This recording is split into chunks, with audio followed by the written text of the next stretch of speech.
नमस्कार मित्रांनो, शाळा माहिती व अपडेट या आपल्या यूट्यूब चॅनलवर आपले सर्वांचे सहर्ष स्वागत. आजच्या व्हिडिओमध्ये आपण एका महत्त्वाच्या आणि गंभीर विषयावर चर्चा करणार आहोत आणि तो विषय शिक्षक बंधूंसाठी खूप महत्त्वाचा आहे. तो म्हणजे निवृत्ती वेतन आणि निवृत्ती वेतन विषयी निर्माण झालेल्या वेगवेगळ्या स्कीम्स आणि सध्या चालू असलेली NPS योजना आणि या संदर्भात निघालेलं 6/5/2026 एक शासन निर्णय वित्त विभागातर्फे निघालेला. आता या सर्वांची चर्चा आपण आजच्या व्हिडिओमध्ये करणार आहोत. कुठली निवृत्ती वेतन योजना आपल्या शिक्षकांसाठी योग्य राहील आणि कोणती निवृत्ती वेतन योजना आपल्याला निवृत्ती घेते वेळेस मिळेल याची कोणतीही शाश्वती सध्या कार्यरत असलेल्या शिक्षकांना मिळताना दिसत नाही. एक शासन निर्णय 6 मे रोजी एक प्रसिद्ध झालेला आहे. तो आज आपण त्याची माहिती जाणून घेऊया. चला तर मग बघूया काय आहे या शासन निर्णयातील माहिती. व्हिडिओ महत्त्वपूर्ण आणि माहितीपूर्ण वाटला तर चॅनलला सबस्क्राईब करा आणि अशाच प्रकारची ऑथेंटिक माहिती इतरांपर्यंत पोहोचावी त्यासाठी व्हिडिओला शेअर करा, लाईक करा आणि चॅनलला सपोर्ट करा. तर राष्ट्रीय निवृत्ती वेतन प्रणाली लागू असलेल्या कर्मचाऱ्यांना राज्य शासनाची सुधारित राष्ट्रीय निवृत्ती वेतन योजना लागू करण्याबाबतची कार्यपद्धती. तर या शासन निर्णयाचा विषय आपण बघत आहोत की राष्ट्रीय निवृत्ती वेतन प्रणाली लागू असलेल्या कर्मचाऱ्यांना राज्य शासनाची सुधारित राष्ट्रीय निवृत्ती वेतन योजना लागू करण्यासंदर्भाची कार्यपद्धती आपल्याला या शासन निर्णयात जाणून घ्यायची आहे. म्हणजे ज्यांना NPS ही निवृत्ती वेतन योजना लागू आहे त्यांना आता सुधारित एक निवृत्ती वेतन योजना आलेली आहे जी की राज्य शासनाने डेव्हलप केलेली आहे. आणि ती राज्य शासनाने डेव्हलप केलेली निवृत्ती वेतन योजना नेमकी काय आहे ते आपण थोडक्यात जाणून घेऊया. प्रस्तावना बघूया. उपरोक्त संदर्भीय शासन निर्णय क्रमांक 1 अन्वये राष्ट्रीय निवृत्ती वेतन प्रणाली लागू असलेल्या कर्मचाऱ्यांना राज्य शासनाची सुधारित राष्ट्रीय निवृत्ती वेतन योजना दिनांक 1/3/2024 पासून लागू करण्यात आलेली आहे. तसेच शासन निर्णय क्रमांक 2 अन्वये राज्य शासनाच्या सुधारित राष्ट्रीय निवृत्ती वेतन योजनेसाठी पात्र व इच्छुक असलेल्या कर्मचाऱ्यांनी या योजनेमध्ये सहभागी होण्यासाठीचा द्यावयाचा विकल्प दिनांक 31/12/2026 पर्यंत संबंधित कार्यालय प्रमुख, विभाग प्रमुख यांच्याकडे सादर करण्याबाबत सूचित करण्यात आले आहे. त्यानुसार राष्ट्रीय निवृत्ती वेतन प्रणाली लागू असलेल्या ज्या राज्य शासकीय अधिकारी कर्मचारी सुधारित राष्ट्रीय निवृत्ती वेतन योजनेचा विकल्प स्वीकारला असेल अशा प्रकरणी सदर अधिकारी कर्मचारी यांच्यासाठी सुधारित राष्ट्रीय निवृत्ती वेतन योजनेच्या अंमलबजावणीची कार्यपद्धती निश्चित करावयाची बाब शासनाच्या विचाराधीन होती.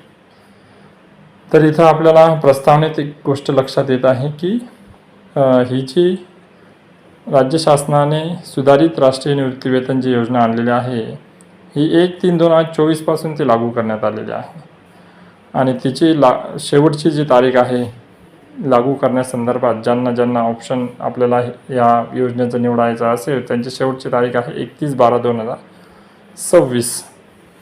आता या 2 तारखा ज्या आहेत त्या खूप महत्त्वाच्या आहे. 1/3/2024 पासून ती लागू झालेली आहे आणि 31/12/2026 ही शेवटची तारीख आहे.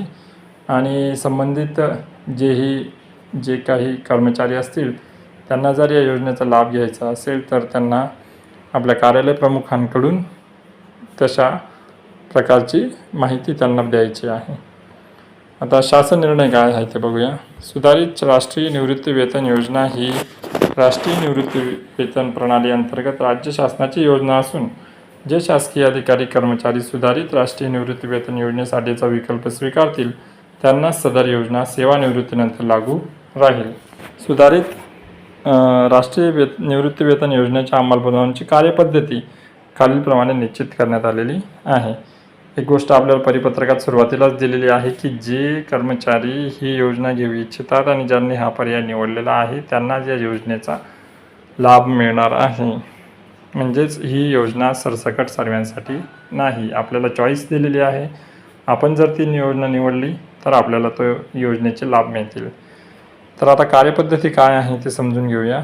राष्ट्रीय निवृत्ती वेतन प्रणालीतील नियत वयोमानानुसार निवृत्त होणारे अधिकारी कर्मचारी यांनी सुधारित राष्ट्रीय निवृत्ती वेतन योजनेचा विकल्प दिल्यास अशा कर्मचाऱ्यांची 20 वर्ष किंवा त्यापेक्षा अधिक सेवा झाली असल्यास त्यांना त्यांच्या शेवटच्या वेतनाच्या 50% निवृत्ती वेतन व त्यावरील महागाई वाढ अनुदेय राहील.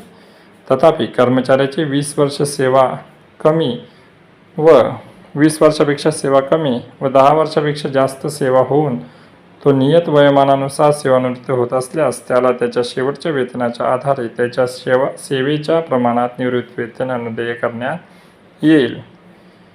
बघा, 1 नंबरच्या पॉईंटमध्ये आपल्याला काय म्हटलं दिसतंय की ज्या कर्मचाऱ्याची 20 वर्षे किंवा त्यापेक्षा अधिक सेवा असेल त्यांना हा नियम किंवा ही निवृत्ती वेतन सुधारित निवृत्ती वेतन योजना लागू राहील. त्यांना काय मिळणार आहे मग? त्यांना त्यांच्या शेवटच्या वेतनाच्या 50% निवृत्ती वेतन व त्यावरील महागाई वाढ अनुदेय राहील. म्हणजे जर 20 वर्ष तुमची सेवा होत असेल आणि किंवा 20 वर्षापेक्षा जास्त होत असेल तर तुम्हाला तुमच्या शेवटच्या वेतनाच्या 50% आणि त्यानंतर त्यापुढील त्या काळात ज्या पद्धतीने महागाई वाढ असते त्या पद्धतीने ते मिळणार आहे. परंतु जर 20 वर्षापेक्षा कमीच तुमची सेवा झालेली असेल आणि 10 वर्षापेक्षा जास्त झालेली असेल तर तुमच्या सेवा कालावधीचा विचार करून शेवटच्या वेतनाच्या आधारे त्याच्या सेवेच्या प्रमाणात तुम्हाला निवृत्ती वेतन देण्यात येणार आहे ह्या योजनेत. हा पहिला पॉईंट होता. आता दुसरा बघूया. ह्या योजनेत किमान 10 वर्षांच्या सेवेनंतर नियत वयोमानानुसार सेवानिवृत्त झाल्यावर किमान निवृत्ती वेतन 7,500 इतके राहील. 10 वर्षांपेक्षा कमी सेवा असल्यास या योजनेचा निवृत्ती वेतन अनुदेय राहणार नाही. बघा, पुढचा एक पॉईंट आहे. 10 वर्ष सेवा झाली असेल, फक्त 10 वर्ष, तर 7,500 आपल्याला इतके फिक्स किमान निवृत्ती वेतन मिळणार आहे. आणि जर 10 वर्षापेक्षा कमी तुमची सर्व्हिस होत असेल तर तुम्हाला या योजनेचा लाभ मिळू शकणार नाही. तिसरा पॉईंट बघूया. कुटुंब निवृत्ती वेतन. निवृत्ती वेतनाच्या 60% इतके कुटुंब निवृत्ती वेतन व त्यावरील महागाई वाढ अनुदेय राहील. याच्यात कुटुंब निवृत्ती वेतनाची सुविधा आहे, ज्याला 60% इतकं निवृत्ती वेतन कुटुंब निवृत्ती वेतन म्हणून मिळणार आहे. त्यानंतर सुधारित राष्ट्रीय निवृत्ती वेतन योजना स्वीकारलेले अधिकारी कर्मचारी यांच्या नियत वयोमानानुसार निवृत्तीच्या वेळी त्यांनी त्यांच्या PF RDA यांच्याकडे जमा झालेल्या अंशदानाच्या संचित निधीमधून प्राप्त होणाऱ्या 60% परताव्याची रक्कम आरोहण व संवितरण अधिकारी यांच्याकडे जमा करावी. आरोहण व संवितरण अधिकारी यांनी अशा जमा झालेल्या रक्कमा यासाठीची निश्चित करण्यात येणाऱ्या लेखा शीर्षकाखाली चलनाद्वारे शासनास भरणा करण्यात यावी. हे बघा, ही खूप महत्त्वाची अशी बाब आहे की ही योजना जर तुम्ही स्वीकारली तर तुम्हाला जे NPSमध्ये निवृत्ती वेतनाच्या जे तुम्ही जेव्हा निवृत्त व्हाल तेव्हा तुम्हाला जी संचित निधी तुमची जमा झालेली असेल त्याचे 60% परतावा मिळणार आहे NPSमध्ये. परंतु जर तुम्ही RNPS घेतली म्हणजे सुधारित राज्याची जर घेतली तर तुम्हाला कोणत्याही प्रकारची संचित निधी परत मिळणार नाही. उलट ती आपल्याला सरकारला जमा करणे बंधनकारक राहील. तेव्हाच आपल्याला पेन्शनचा लाभ घेता येईल. दिनांक 1 मार्च 2024 ते शासन निर्णय परिपत्रकाच्या दिनांकापर्यंत कालावधीत नियत वयोमानानुसार सेवानिवृत्त झालेल्या ज्या अधिकारी कर्मचारी यांनी सुधारित राष्ट्रीय निवृत्ती वेतन योजनेचा विकल्प स्वीकारलेला आहे अशा अधिकारी कर्मचारी यांनी देखील निवृत्तीच्या वेळी अशा जमा झालेल्या रकमा यासाठी निश्चित करण्यात येणाऱ्या लेखा शीर्षकाखाली चलनाद्वारे शासनास भरणा कराव्या. तसेच उपरोक्त नमुना मुद्दा क्रमांक 4 आणि 5 मधील अधिकारी कर्मचाऱ्यांनी 40% संचित निधीवर ॲन्युइटी सर्व्हिस प्रोव्हायडरकडून प्राप्त होणाऱ्या या वार्षिकीचा तपशील संबंधित आरोहण व संवितरण अधिकारी यांना सादर करावा.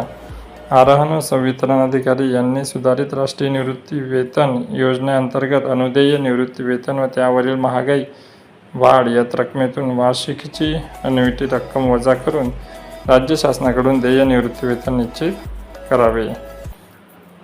पुढचा मुद्दा आहे सुधारित राष्ट्रीय निवृत्तीवेतन योजनेचा विकल्प स्वीकारलेला अधिकारी कर्मचारी यांनी राष्ट्रीय निवृत्तीवेतन प्रणाली अंतर्गत जमा झालेल्या संचित निधीमधून कोणत्याही प्रकारची यापूर्वी काढलेली रक्कम 10% व्याजासह भरणे आवश्यक राहील. अन्यथा त्यांना सुधारित राष्ट्रीय निवृत्तीवेतन योजनेअंतर्गत निवृत्तीवेतन त्या प्रमाणात अनुदेय ठरेल.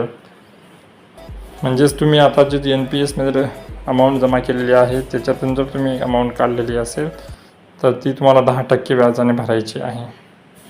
राजीनामा दिलेल्या कर्मचाऱ्यांना या योजनेअंतर्गत निवृत्तीवेतन अनुदेय राहणार नाही. फक्त राष्ट्रीय निवृत्तीवेतन प्रणाली अंतर्गत सर्व लाभ अनुदेय राहतील. सुधारित राष्ट्रीय निवृत्तीवेतन योजना स्वीकारलेल्या कर्मचारी अधिकारी यांना शासन निर्णय वित्त विभाग क्रमांक रानियो 2022 प्रकरण 34 सेवा 4 दिनांक 31/3/2023 नुसार लागू राहील.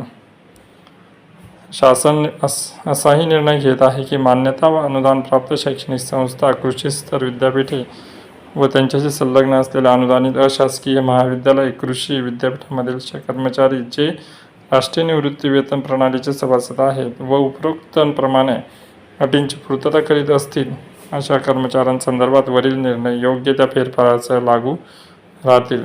महाराष्ट्रातील जिल्हा परिषदा व पंचायत समिती अधिनियम 1961 सन 1962च्या महाराष्ट्र अधिनियम क्रमांक 5 च्या कलम 248च्या परंतुकान्वये प्रदान केलेले अधिकार व त्यासंबंधीचे इतर सर्व अधिकार यांचा वापर करून शासन असाही आदेश देत आहे की वरील निर्णय जिल्हा परिषदेतील कर्मचाऱ्यांना लागू राहतील. आरोहण व संवितरण अधिकारी यांनी सेवानिवृत्त अधिकारी कर्मचारी यांना सुधारित राष्ट्रीय निवृत्तीवेतन योजनेअंतर्गत निश्चित केलेले निवृत्तीवेतन अदा करण्याची सविस्तर कार्यपद्धती स्वतंत्रपणे निर्गमित करण्यात येईल. सदर परिपत्रक महाराष्ट्र शासनाच्या www.gov.in या संकेतस्थळावर उपलब्ध करून देण्यात आलेले आहे. हे पत्र काढलं आहे मनीषा कामटे, उपसचिव महाराष्ट्र शासन यांनी. तर या पत्राच्या अनुषंगाने आपल्याला एक गोष्ट लक्षात येत आहे की जी राज्य सरकारने तयार केलेली ही निवृत्तीवेतन योजना आहे याच्यातील 2-3 महत्त्वाचे मुद्दे जर आपण बघितले तर पेन्शन मिळणार आहे, परंतु 20 वर्ष सेवा तुमची झालेली असली पाहिजे. त्यानंतर तुम्हाला कोणताही तुमची जी संचित जमा झालेली रक्कम आहे तिचा परतावा इथं मिळणार नाही आहे. हा सर्वात मोठा ड्रॉबॅक या योजनेचा मला वाटतो, कारण की पूर्ण जमा झालेल्या रकमेपैकी आपले जे पैसे जमा होतात त्याच्यापैकी कोणताही परतावा इथे मिळणार नाही. हा एक मोठं नुकसान कर्मचाऱ्यांचं आहे आणि त्यामुळेच ही योजना स्वीकारावी का नाही आता हे पूर्णपणे कर्मचाऱ्यांवर अवलंबून आहे. तुम्हाला काय वाटतं, कोणती निवृत्तीवेतन योजना महत्त्वाची आहे आणि कोणती निवृत्तीवेतन योजना ही कर्मचाऱ्यांनी घ्यावी, कोणता ऑप्शन द्यावा, जुनीच निवृत्तीवेतन योजना सरकारने लागू करावी? तुम्हाला काय वाटतं नक्की कमेंट करा. आणि व्हिडिओ चांगला वाटला असेल तर व्हिडिओला लाईक, सबस्क्राईब आणि शेअर करा. भेटूया पुढच्या व्हिडिओत. धन्यवाद.